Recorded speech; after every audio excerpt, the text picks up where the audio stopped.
Assalamualaikum warahmatullahi wabarakatuh dan salam satu Malaysia.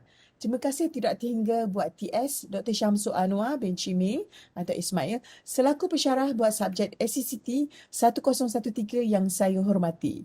Saya, Puan Hawani binti Muslim, merupakan pelajar jurusan komunikasi UUMPS Cawangan Kuala Lumpur. Nombor matrik 275988. Tajuk perbentangan saya adalah mengenai pengaruh ICT terhadap golongan kanak-kanak. Topik dan isi-isi kandungan yang akan saya bentangkan adalah berkaitan dengan tajuk yang sangat menarik perhatian saya, iaitu pengaruh dan kesan ICT terhadap golongan kanak-kanak, antaranya pengenalan, definisi kanak-kanak dan proses PDP, ICT serta pengaruhnya, penggunaan ICT di kalangan kanak-kanak, kesan positif ICT terhadap kanak-kanak, kesan negatif ICT terhadap kanak-kanak, peranan, pendekatan dan kaedah pengawalan ibu bapa dalam penggunaan ICT terhadap golongan kanak-kanak, serta akhir sekali kesimpulan. Pengenalan ICT.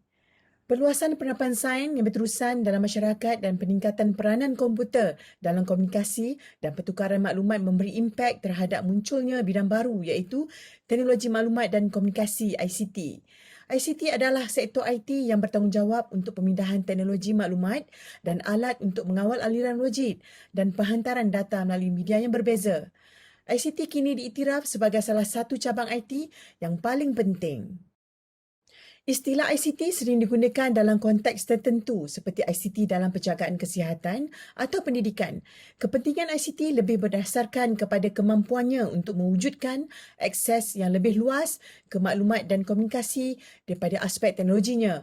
Perkembangan dinamik ICT tidak diragukan lagi penyumbang kepada perkembangan masyarakat berasaskan pengetahuan yang ciri asasnya adalah pendidikan kekal juga disebut pembelajaran sepanjang masa. Penggunaan peranti media pelbagai seperti komputer, MacBook, permainan video seperti Xbox Series X, PlayStation, PS5, televisyen dan juga alat-alat ICT yang agak mudah didapati seperti telefon mudah alih seperti Oppo, Vivo, iPhone, tablet seperti iPad, Samsung, Galaxy Tab dan Playbook kini menghantui dan banyak mempengaruhi jiwa dan fikiran serta ianya seolah-olah telah sebati dalam jiwa masyarakat sedunia. Penggunaan media sosial seperti WhatsApp, Telegram, Instagram, Facebook, Twitter dan lain-lain telah menjadikan perubahan besar di dalam masyarakat di seluruh dunia. Penggunaan teknologi ICT ini juga telah mempengaruhi secara langsung dan juga tidak langsung di kalangan kanak-kanak. Definisi kanak-kanak, kanak-kanak dan proses PDP. Kanak-kanak didefinisikan sebagai seorang manusia yang masih muda ataupun seorang yang masih belum cukup kematangan dan juga dipanggil kanak-kanak atau bayi kecil. Dalam definisi dasar kanak-kanak negara KPWKM 1995 dan Akta A1511 KPWKM 2016 yang diwartakan oleh Kementerian Pembangunan Wanita, Keluarga dan Masyarakat KPWKM adalah sebagai seseorang di bawah umur 18 tahun. Kanak-kanak dan proses PDP. Media adalah satu kaedah sangat penting dalam proses PDP. Ia merupakan alat bahan bantu mengajar iaitu ABM dan bahan bantu mengajar BBM dan juga dikenali sebagai media pengajaran. Ia terdapat dua jenis iaitu jenis alat komunikasi cetak dan alat komunikasi bukan cetak. Kanak-kanak dan kepentingan ICT merujuk Lee dan Revens 2017 dan Salmi Suhaina Yusof 2014 yang menyenaraikan teknologi media moden ABM atau BBM, pembelajaran mengklasifikasi pengalaman mengikut peringkat dari yang paling ringkas ke yang paling kompleks. Pengelasan ini dipanggil dengan kon pengalaman Dale. Dale Cone of Experience seperti mana yang digambarkan dalam Raja 1 untuk menentukan jenis media yang paling sesuai untuk pengalaman belajar untuk kanak-kanak. Seperti mana boleh kita lihat, Raja 1 kon pengalaman dia ni, di bahagian tapak pengalaman langsung tujuan belajar dengan melakukan, iaitu di paling bawah sekali, pengalaman langsung dan bertujuan, pengalaman yang dibuat-buat, pengalaman dramatik dan di peringkat pertengahan pula, iaitu pengalaman ikonik, belajar melalui pemerhatian, iaitu terdiri daripada demonstrasi, perjalanan belajar, pameran, televisyen pendidikan, gambar bergerak, rakaman, radio dan gambar pegun. Dan di bahagian puncak kon, simbol visual, dan paling atas sekali yang paling kompleks, simbol lisan. Seterusnya, ICT serta pengaruhnya. Merujuk Lidstrom dan Hamilton 2014 dan Klein dan rakan-rakan 2014, terdapat 3 sebab ICT sangat penting dalam perkhidmatan masyarakat dan kanak-kanak. Antara sebab-sebabnya, ICT telah mempengaruhi setiap individu dan juga persekitaran pembelajaran bagi masyarakat dan kanak-kanak. Teknologi memberi tawaran baru untuk memperkuat pelbagai pengetahuan masyarakat dan kanak-kanak. Bantuan dan minat di setiap institusi pendidikan untuk pengembangan dan penyatuan ICT ke dalam dasar pendidikan, kurikulum dan latihan. Menurut Ahmad 2014, kepentingan asas tentang aras kefahaman yang lebih berkesan mengenai penggunaan ICT dalam proses PDP. Fungsi guru telah membuat perubahan besar semenjak beberapa tahun yang lalu daripada penyampaian ilmu kepada pembangunan insan. Guru-guru juga perlu dapat menguasai penggunaan ICT dan menjalankan aktiviti PDP dalam bilik darjah. Ini kerana kanak-kanak zaman kini telah dipengaruhi dan terdedah dengan teknologi ICT terkini. Seterusnya, kita akan bincangkan penggunaan ICT di kalangan kanak-kanak. Yang keempat, penggunaan ICT di kalangan kanak-kanak. Kajian oleh Kejahatan Olafston, ATL 2014 yang dipaparkan dalam Rajah 2 bahawa anak-anak yang sangat kecil membesar dengan selesa dengan peranti digital yang menjadi alat tersebut sebagai budaya di rumah, di sekolah, di tempat kerja dan dalam komuniti. Literasi ICT telah menjadi fokus kurikulum pada peringkat awal kanak-kanak di bilik darjah. Banyak diperkenalkan di negara Eropah lebih kurang 1 dekad. Institusi pendidikan tinggi lebih bersedia untuk berintegrasi teknologi baru dalam persekitaran pendidikan.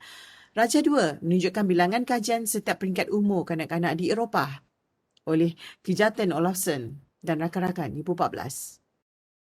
Kesan positif ICT kepada kanak-kanak. 5. Kesan positif ICT terhadap kanak-kanak. Merujuk Salma Omar dan Malisa Latif 2015 dan GUESS 2020 menyenaraikan 5 kebaikan ICT kepada kanak-kanak seperti berikut. 1. Sebagai ABP atau BBP dan medium efektif untuk pendidikan. 2. Peningkatan tahap pemikiran. 3. Membuat peningkatan yang memberansangkan. 4.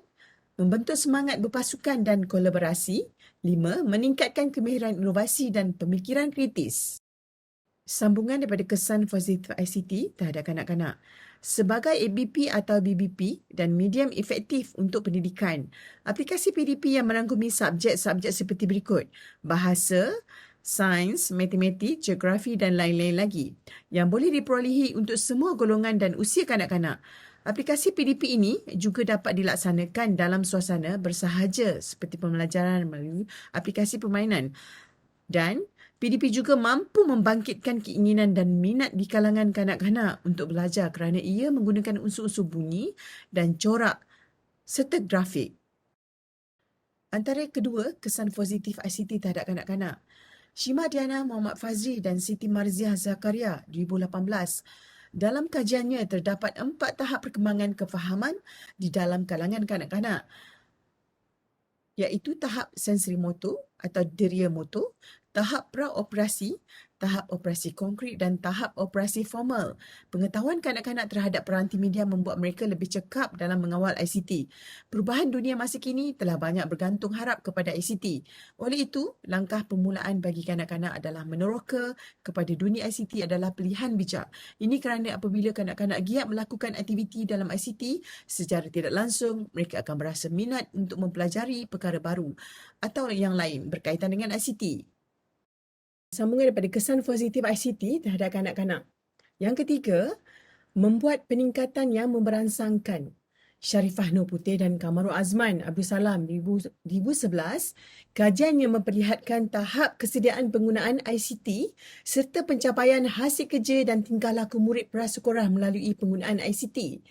Ini sekaligus menyediakan asas yang kukuh untuk merancang dan membuat peningkatan yang memberansangkan terhadap golongan kanak-kanak dalam pembelajaran.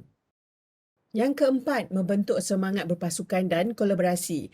Kajian yang dibuat oleh Nur Syidah Muhammad Saleh ATL 2016 bahawa pembelajaran berasaskan permainan video, projek atau tugasan juga menggalakkan kanak-kanak berkomunikasi dan bertukar-tukar informasi berkenaan permainan video bersama rakan-rakan dan secara berhadapan bersama guru atau talian mengikut pelbagai jenis peranti media sosial seperti Google Meet, Skype atau Zoom. Pada ketika ini, kebanyakan murid-murid mempunyai akaun media sosial sendiri seperti WhatsApp atau Facebook.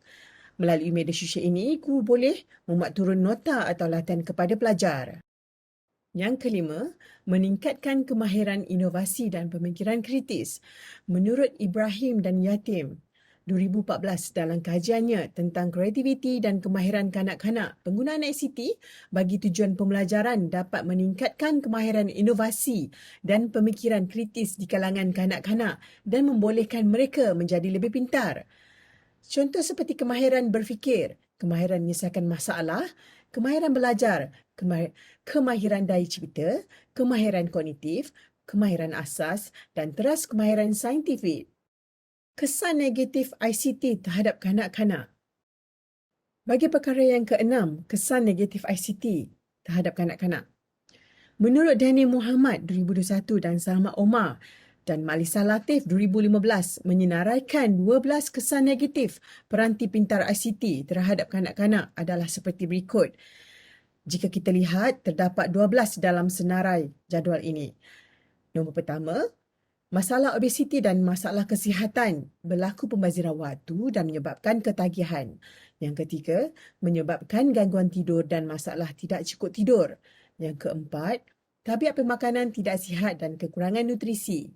Yang kelima, penguasaan bahasa dan kekurangan kemahiran sosial. Yang keenam, pertumbuhan otak menurun. Yang ketujuh, masalah terhadap penglihatan. Kelapan, hilang fokus. Sembilan, kurang bersosial. Nombor 10, masalah postur badan.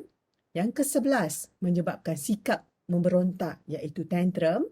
Yang ke-12, tidak berminat menikmati alam semula jadi. Yang pertama, masalah obesiti dan masalah kesihatan. Merujuk Zahra dan Al-Nazir 2019, dalam kajiannya terdapat sekitar 63% kanak-kanak mempunyai berat badan yang tidak normal dan sekitar 69% daripadanya mempunyai indeks jisim badan tidak normal seperti ringkasan dalam jadual satu berikut. Pembahagian perkembangan fizikal kanak-kanak oleh Zahra dan Al-Nazir 2019 iaitu ukuran perkembangan fizikal iaitu perbezaan antara biasa dan tidak normal dari segi ketinggian, berat, indeks jisim badan. Bagi kesan negatif yang kedua iaitu berlaku pembezaran waktu dan menyebabkan ketagihan. Menurut Hashim 2008 menerusi Farrell dan Washhorse 2003, masalah yang muncul dari ICT di sekolah adalah ketagihan internet yang menjadikan kanak-kanak membuang masa bermain peranti media dan sebagainya menerusi internet yang terlalu lama. Ini dapat dilihat dalam Raja 3 yang menerangkan jenis teknologi yang kerap digunakan oleh kanak-kanak.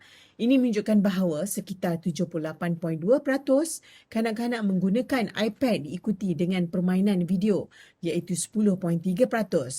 Raja 3, graf taburan peratus jenis teknologi yang digunakan oleh kanak-kanak. Video game sebanyak 10.3%, iPad sebanyak 78.2%, komputer atau laptop sebanyak 2.5% dan lain-lain sebanyak 9%. Bagi kesan yang ketiga, menyebabkan gangguan tidur dan masalah tidak cukup tidur. Merujuk Zahra dan Al-Nazir 2019 lagi, terdapat 49.7% daripada mereka mengalami gangguan tidur dan 62.7% daripada mereka mengalami gangguan emosi seperti yang dijelaskan dalam jadual 2 berikut. Jadual 2, taburan kesihatan, psikologi dan emosi kanak-kanak oleh Zahra dan Al-Nazir 2019, iaitu kesihatan, psikologi dan emosi. Gangguan emosi, kepuasan segera, kerugian kognitif, gangguan tidur, narisma, mengabaikan tugas agama, pengasingan sosial, kekurangan kemahiran sosial. Iaitu selalunya, kadang-kadang dan tidak pernah. Di sini menunjukkan perbezaan dari segi peratusan. Bagi kesan yang keempat, tabiat pemakanan tidak sihat dan kekurangan nutrisi. Kanak-kanak, permainan aplikasi ICT yang melebihi 2 jam akan menjejaskan amalan permakanan yang konsisten. Ini kerana kanak-kanak tersebut terlalu sibuk dengan permainan ICT menjadikan mereka tidak mempedulikan waktu makan, sekaligus boleh menyebabkan kekurangan nutrien dan boleh menyebabkan berlakunya multinutrisi di dalam badan. Ini akan mendatangkan mudarat terhadap pertumbuhan badan mereka, di mana di peringkat ini nutrien memainkan peranan penting bukan sahaja untuk fizikal tetapi mental mereka. Bagi kesan yang kelima, penguasaan bahasa dan kemahiran sosial. Kanak-kanak yang menggunakan gadget secara berlebihan suka berinteraksi dengan orang sekeliling. Mereka cenderung menjadi seorang yang suka berkomunikasi, pasif, tidak sabar dan kemahiran berkomunikasi yang kurang baik. Selain itu, mereka tidak dapat menguasai bahasa dan berkomunikasi dengan baik akibat dari mereka sering mengasingkan diri. Mereka bersama perangkat ICT dan tidak menghiraukan keadaan sekeliling dan kurangnya menggunakan panca indera bagi merangsang perkembangan otak dan mental mereka. Ini menjadikan pergaulan sosial mereka menjadi lemah dan lama-kelamaan ini akan menjadi semakin parah. Menurut Al-Mazmi ATL 2013 mengungkap bahawa terdapat kesan yang buruk dalam pertumbuhan sosial kanak-kanak iaitu penguasaan bahasa yang lemah dan ketidakmampuan memahami bahasa tubuh kerana kekurangan kemahiran sosial. Ini kerana waktu ini kanak-kanak mempelajari sesuatu berdasarkan penglihatan dan pemerhatian mereka yang dilaksanakan. Bagi kesan negatif yang keenam, pertumbuhan otak menurun. Kajian juga membuktikan bahawa kekerapan penggunaan peranti media ini boleh mengakibatkan penurunan kepada fungsi otak kanak-kanak. Kanak-kanak tersebut akan berhadapan masalah seperti kurangnya tumpuan, masalah kefahaman, masalah pemproses pembelajaran, kurang kesabaran dan suka untuk mengawal diri sendiri. Oleh itu, penjaga perlu mendorong kanak-kanak, iaitu anak-anak mereka, melakukan riadah dan aktiviti sihat seperti bersukan, membaca buku dan berkomunikasi dengan mereka. Dengan aktiviti ini, bagi meningkatkan kembali fungsi otak mereka. Bagi kesan yang ketujuh, masalah terhadap penglihatan. Merujuk kepada kajian Zahra dan Al-Nazi 2019, terdapat di jadual 3, menunjukkan bahawa sekitar 73.4% kanak-kanak yang dikaji biasanya atau pada tahap tertentu mempunyai masalah penglihatan. 76.3% daripada mereka mengalami gangguan pendengaran. 82% mengalami ketegangan leher. 85% mengalami sakit kepala. 70% daripada mereka mempunyai kurang aktiviti fizikal dan 63% mempunyai masalah pembelajaran. Jadual 3 di bawah menunjukkan taburan kesihatan fizikal kanak-kanak oleh Zahra dan Al-Nazi 2019. Iaitu kesihatan fizikal, perbezaan selalunya, kadang-kadang dan tidak pernah. Dari segi kesihatan fizikal, iaitu masalah penglihatan, pendengaran terganggu, ketegangan leher, sakit kepala, kurang aktiviti fizikal dan masalah pembelajaran. Bagi kesan yang ke-8, iaitu hilang fokus. Kanak-kanak kerap bermain peranti media akan menyebabkan pembelajaran mereka akan mudah terjejas. Mereka tidak dapat memberi tumpuan yang lama terhadap apa yang disampaikan oleh guru di dalam bilik darjah.